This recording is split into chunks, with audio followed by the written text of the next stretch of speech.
இயேசு பெத்லஹேம்ல பிறந்தார்.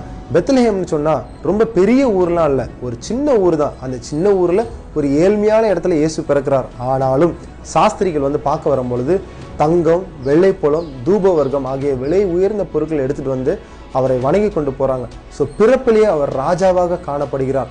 நம்ம வாழ்க்கையிலும் அநேக நேரத்துல நம்ம ஏழ்மையான சூழ்நிலையில இருக்கிறோமே, ஏழ்மையான குடும்பத்துல பிறந்துட்டோமே, ஏழ்மையான ஊர்ல பிறந்துட்டோமே, ஊர் பேர் தெரியாம இருக்கிறோமே அப்படின்னு சொல்லிட்டு ரொம்ப கைவிடப்பட்ட சூழ்நிலையில் இருக்கிறீங்கன்னா ஆண்டவர் உங்க கரத்தை பிடித்து தூக்க அவர் வல்லவராக இருக்கிறார். இயேசு நம்மேல் அன்பு கூர்ந்து நம் பாவங்களை மன்னித்து ராஜாக்களாகவும் ஆசாரியர்களாகவும் நிறுத்தி இருக்கிறார். நம்மை ராஜரிகம் பண்ணுவதற்காகவே இந்த பூலோகத்தில் பிறக்க செய்திருக்கிறார். எளிமையான ஊர்ல பிறந்தாரு, மகிமையான காரியங்கள் செய்தார். நாம எளிமையான இடத்துல இருந்தோம்னா நம்மளை கொண்டு ஆண்டவர் மகிமையான காரியங்கள் செய்ய வல்லவராக இருக்கிறார். ஆமென். God bless you.